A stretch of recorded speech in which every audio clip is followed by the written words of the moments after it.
Hey guys, welcome to real sports Bengali. এখন ঘড়ি কাটায় 12টা 20।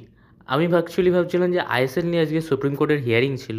যদি সেই রিপোর্টটা চলে আসতো তো একসাথে ভিডিওটা বানাতাম, তো এখনও আসেনি। আপনারা কালকে যখন 8টার সময় ভিডিওটা দেখবেন তখন হয়তো পুরোপুরি রিপোর্টটা চলে আসবে, তখন একটা ভিডিও নিয়ে না আসা যাবে। সো আজকে ইন্ডিয়ান ফুটবল টিমের ম্যাচ ছিল দ্য মাইটি ইরানের সাথে। এছাড়াও আজকে আমরা এইসব বিষয়ে কথা বলবো। এছাড়াও ইস্ট বেঙ্গল নিয়ে কয়েকটা প্লেয়ারের আপডেট আছে এবং মোহনবাগানেরও কালকে প্র্যাকটিস সেশন নিয়ে কিছু আপডেট দেওয়ার আছে। সব কিছু নিয়ে আজকে কথা বলে নেবো। সব প্রথমেই আসি ইন্ডিয়া ইরানের ম্যাচটা নিয়ে। যে ম্যাচটা ইন্ডিয়া 3-0 করে হারলো, কিন্তু স্কোর লাইনটা এরম হলেও ইন্ডিয়া দিয়েছে দুর্দান্ত লড়াই। সামনে ছিল মাইটি ইরান, যে টিমটা ফিফা র্যাঙ্কিং হচ্ছে 20 আর এশিয়ান র্যাঙ্কিং হচ্ছে 2। যে টিমটা প্রতি বছর ওয়ার্ল্ড কাপের জন্য কোয়ালিফাই করে, সেই টিমের সামনে আমরা কখনোই জেতার আশা করতে পারি না। আর ড্র করাটাও যথেষ্ট কষ্টসাধ্য কাজ। আমরা আজ অব্দি একবারই ইরানকে হারাতে পারলেও সে প্রায় অনেক আগের কথা, 1960-এর দশকের। এই মতো ইন্ডিয়া আজকে ম্যাচের প্লেয়ারও নাম সেটা আমি আগের দিন যেমন ভিডিও বলেছিলাম দুটো প্লেয়ার চেঞ্জ হতে পারে, কিন্তু চেঞ্জ হয়েছিল একটা প্লেয়ার। যেখানে মেনলি ড্র করার জন্য, মিডফিল্ডারকে কম্প্যাক্ট করার জন্য লালদিন জোড়া ছান্তাকে বসিয়ে খালিদ জামিল নামায় দানিশ ফারুককে, মেনলি তার ফিজিক্যালিটির জন্য। ইন্ডিয়া মেনলি 4-3-3 এরম ফরমেশনে গেছিলো, কিন্তু সবাই বলতে গেলে এক প্রকার ডিফেন্স করছিল। স্পেশালি বলতে হবে যেমন বিক্রম প্রতাপ সিং, যে মেনলি অ্যাটাকের সাথে ডিফেন্স, লাইক রাহুল ভেগেকে এত হেল্প করেছে ওই চ্যানেলটা বরাবর। মেনলি ইন্ডিয়ার ইরফান ইয়াদওয়ারি একমাত্র স্ট্রাইকার রূপে একটু এগিয়ে খেলছিল, বাদবাকি সবাই ডিফেন্স করছে। আর সত্যি বলতে আমরা ইরানের মতো টিমকে 60 মিনিট পর্যন্ত বলতে গেলে আটকে রেখেছিলাম। 60 মিনিট বলাটাও ভুল হবে, আমরা কি বলতে পারি 90 মিনিটই প্রায় আটকে রেখেছিলাম। কারণ 60 মিনিটে তো ওই একটা ছোট্ট ভুল, যেটা ফুটবলের ভাষায় হতেই পারে, আর একটু লাকটাও খারাপ, প্লেয়ারের কাছে রানিং বলে একবারে শট মেরে দিল, তাই গোলটা হয়ে গেল ওই মুহূর্তে। অ্যাকচুয়ালি এই ম্যাচটার মধ্যে আমার একটা ম্যাচ মনে পড়ছে, ইন্ডিয়া ভার্সেস অস্ট্রেলিয়া, যেটা এফসি কাপের ম্যাচটা ছিল। সেই ম্যাচেও ইন্ডিয়া কিন্তু এরমই ভালো খেলেছিল, একেবারে কম্প্যাক্ট ডিফেন্স, নিজের জান লড়িয়ে দিয়েছিল। সেই ম্যাচেও সন্দেশ সিংহান সেরা খেলেছিল, এই ম্যাচেও সেরা খেলেছে। তবে স্কোর লাইনটা 1-0 হলে বেটারই হতো। যেখানে ম্যাচের প্রথম থেকে ইন্ডিয়া ডিফেন্স করতে থাকে, যেটাই হওয়ার ছিল। আর সত্যি কথা বলতে লাইক আমার স্পেশালি এখন ভালো লাগছে গুরপ্রীত সিং সান্ধুর নতুন রূপটাকে দেখে। বলতে গেলে গুরপ্রীত সিং সান্ধু 2.0, বিশেষ করে অনেক সেভ তো করেছে, সেটা ভালো কথা। আর একটা কথা আমি বলতে চাই, ম্যাচের মধ্যে আপনারা কি লক্ষ্য করেছেন, খালিদ জামিনের কথা কিন্তু সবসময় প্লেয়ারদের কাছে যাচ্ছিল না। গুরপ্রীত সিং সান্ধু পিছন থেকে দাঁড়িয়ে সমস্ত প্লেয়ারকে চিল্লে চিল্লে বলছে কখন কাকে কী করতে হবে, একে এটা করতে হবে, ওকে ওটা করতে হবে। এই জিনিসগুলো কিন্তু বেশ কয়েকদিন ধরে মিসিং ছিল। বিশাল গ্যাত এই জাতীয় জিনিস কখনোই করতে পারতো না। এছাড়াও তার সামনে 4জন ডিফেন্স বলতে গেলে একেবারে অসাধারণ খেলেছে। সন্দেশ সিংহা, দানোয়ার আলী, মোহাম্মদ উবেস, রাহুল বেকে, তার উপরের 3 ডিফেন্স সবাই একেবারে দুর্দান্ত খেলেছে। অ্যাকচুয়ালি তা ম্যাচের খেলাটা প্রথমভাবে যে নীল হয়েছে, এটাই ইরানের কাছে মাথা খারাপ হয়ে গেছে। হ্যাঁ, ম্যাচের লাকটা তো কাজ করেই, প্রথমভাবে কিছুটা লাকেরও স্বাদ পেয়েছি।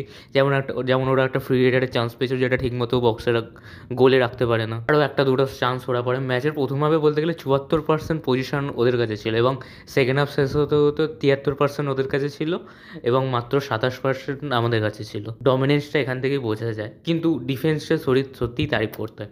অ্যাকচুয়ালি খালিদ জামিল একটা ট্যাকটিক্যাল চেঞ্জ করে একটু ট্রাই করতে গেছিলো, যেখানে মেনলি 55 মিনিটের পর সে খেলাটাকে এক প্রকার বলতে গেলে বন্ধ করে দিতে চাইছিল, যখন দানিশ ফারুক আর সুরেশ সিংকে তুলে জিকসান সিং আর চিংলেন সানা সিংকে নামায়। এখানে ইন্ডিয়া 5 ডিফেন্সে চলে যায়, কিন্তু একটু ফেল করে গেল। চিংলেন সানা সিং এক প্রকার বলতে গেলে কম্বিনেশনে ম্যাচ খায়নি, তখন নামার পরেই একটা চান্স ক্রিয়েট হয়ে গেছিলো।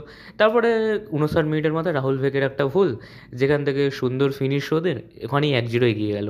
ওই গোলটা না হলে এক প্রকার বলতে গেলে আমরা 90 মিনিট অবধি আটকে রেখেছি, কিন্তু তারপর ইন্ডিয়া একটু অ্যাটাকিং খেলতে শুরু করে। কিন্তু আমার এখানে একটা প্রশ্ন আছে, আমরা কি ওই গোল খাওয়ার পর যেরকম অ্যাটাকিং গেলাম, সেই মুহূর্তে ওখানে 20 মিনিটের মধ্যে আমরা কিন্তু 2-3টে চান্সও ক্রিয়েট করে দিয়েছিলাম, দুটো অন টার্গেট শটও মেরেছিল ইরানের মতো টিমের সামনে। সো এই খেলাটাই কি আমরা খেলার মাঝে মাঝে খেলতে পারতাম না? এই ধরুন খালিদ জামিলের আমরা জামশেদপুরে যে খেলা দেখেছি, কাউন্টারে গোল করে বেশ ভালো ভালো অ্যাটাক তুলে নিয়ে যেত জামশেদপুর। মানছি ওখানে বিদেশি ছিল, কিন্তু ইন্ডিয়ান প্লেয়ারদের দিয়েও তো এগুলো করানো গেলেও যেতে পারে। মানে আমি বলতে চাইছি সবসময় ডিফেন্স না করে মাঝে মাঝে যদি একটু অ্যাটাক করে যায়, এগেনস্ট রান আপ প্লে, যদি কোনোভাবে আমরা গোল পেয়ে যাই, তো এই জিনিসটা খালিদ জামিল ট্রাই করতে পারে। আর ম্যাচে একটা প্লেয়ারের কথা না বললেই নয়, সেটা হচ্ছে আশিক কুররান। বলতে গেলে প্রায় একার দমে বেশ কয়েকটি বল এগিয়ে নিয়ে গেছে। অ্যাকচুয়ালি আমরা চান্সেস ক্রিয়েট করেছিলাম, কিন্তু বক্সের মধ্যে ওই যে এক হচ্ছে পারফেকশনের অভাব, দুই হচ্ছে ফিনিশিংয়ের অভাব, এই দুটোর জন্য আমরা গোল করতে পারিনি। এইভাবে খেলা যাচ্ছিল, দিয়ে হঠাৎ করে লাস্টের দিকে এই সেকেন্ড গোলটা এক প্রকার লাক খারাপের জন্যই।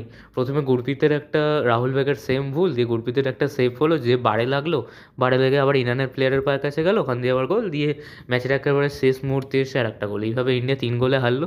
তবে আমি খুশি টিমের পারফরমেন্সে। এক প্রকার এই টুর্নামেন্টটা আমাদের একটা ট্রেনিং টুর্নামেন্ট হিসাবে দেখছি, যেখানে মানে স্পেশালি আমরা বাংলাদেশ, আফগানিস্তান এইসব টিমের ছেড়ে ইরান জাতীয় বড় বড় টিমের সাথে খেলার সুযোগ পাচ্ছি, এটাই আমাদের কাছে বেশ ভালো খবর। খালিদ জামিলের এই টিমটার মধ্যে আমি একটা আলাদা জিনিস দেখতে পাচ্ছি, একটা হাঙ্গার দেখতে পাচ্ছি, যে নাম হারার মানসিকতা, এক চুলো জমি ছাড়বো না।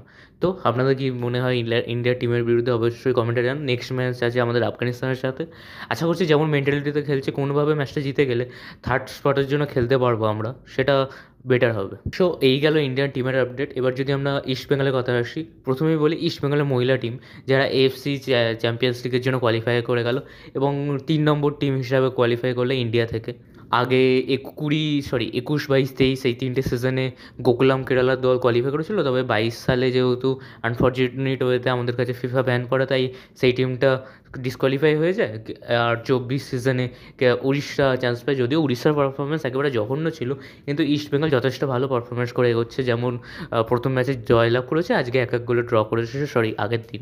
এখানে বলে দিই 11 তারিখ ড্র আছে, 12টা টিম 4টে গ্রুপের মধ্যে ভাগ করা হবে। আশা করবো ইস্ট বেঙ্গল যেন ভালো পারফরমেন্স করে, এর জন্য অবশ্যই লক্ষ্য রাখতে হবে। এবার আসছে east Bengal player update. India Iran match শুরু হওয়ার কিছুক্ষণ আগেই হঠাৎ করে একটা খবর আসে, ডিমিট্রি ডিয়ামান্টাকস, যে প্লেয়ারটা দুদিন আগে আগের ডার্বি ম্যাচে গোল করে ইস্টবেঙ্গলকে জিতিয়েছিল জোড়া গোল করে, সেই প্লেয়ারটার সাথে ইস্টবেঙ্গল মিউচুয়ালি কন্ট্রাক্ট টার্মিনেট করে নিয়েছে। অ্যাকচুয়ালি আমি একটু শক হলাম, সিজনের প্রথমে জোর জল্পনা উঠছিল যে ডিয়ামান্টাকসের সাথে কন্ট্রাক্ট টার্মিনেশন করা হবে, কিন্তু ডার্বির পারফরমেন্সের পর তারপরে ম্যাচটা যথেষ্ট খারাপ খেলেছে, এটা বলতেই হয়।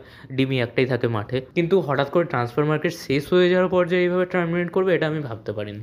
তো এখন দেখার এটাই থাকবে ডিমিত্রি ডিয়ামান্টাকস নতুন কোন ক্লাবে যায়। যদি আইএসএলে থাকে তো বেটারই হয়, কারণ আইএসএলে তার রেকর্ড কিন্তু যথেষ্ট ভালো। ইস্টবেঙ্গলের কাছে না খেলতে পারলেও ইস্টবেঙ্গলের কাছে বলতে গেলে একটা ফ্লপ সাইন ইন হলো। কেরালায় যখন ছিল বেশ ভালোই খেলেছিল, গোল্ডেন বুট পর্যন্ত জিতেছিল। এবং এটাও দেখার থাকবে ইস্টবেঙ্গল নতুন কোন স্ট্রাইকারকে সাইন ইন করে। নিশ্চয়ই অনেক প্লেয়ারকে ম্যানেজমেন্ট দেখে রেখেছে, তাই এভাবে কন্ট্রাক্ট টার্মিনেট করা হলো। এর সাথে আরেকটা প্লেয়ারের কথা বলে দিই, মাধি তালাল। হ্যাঁ, এই মাধি তালাল যে আগের সিজনে সাইন হয়েছিল, মাঝপথে চোট পেয়ে বেরিয়ে গেছিলো, সেই প্লেয়ারটার সাথেও শোনা যাচ্ছে যে কন্ট্রাক্ট টার্মিনেট করতে চলেছে ইস্টবেঙ্গল। আর এই খবরটা আমাদের সবার জানাই ছিল। এর সাথে বলে দিই নন্দকুমার শেখর, যে মেনলি জানে যে এখন তার টিমে প্রপারলি কোনো জায়গা নেই, যেহেতু এডমুন্ড এই জাতীয় ইয়ংস্টাররা টিমে চলে এসেছে যারা তার থেকে এখন ভালো পারফরমেন্স করছে। সে চাইছে যাতে তার কন্ট্রাক্ট টার্মিনেট করে বেরিয়ে যেতে পারে, সেই জন্য ইস্টবেঙ্গল ম্যানেজমেন্টের কাছে কথাও বলেছে। হয়তো Nandakumar Shekhar mutually contract terminate করতে চলেছে, তো অর্থাৎ ইস্টবেঙ্গল থেকে এই 3টে প্লেয়ার্স বেরিয়ে যাচ্ছে। তো দেখার থাকবে যে তাদের নতুন ডেস্টিনেশন কোথায় হয়। আশা করবো তারা যেন ফিউচারে ভালো খেলে। এবার সবশেষে যদি মোহনবাগানের আপডেটটায় আসি, তো ফাইনালি কালকে ফাইনালি আমাদের ষষ্ঠ বিদেশি এত অপেক্ষার অবসান ঘটিয়ে কলকাতায় চলে এলো।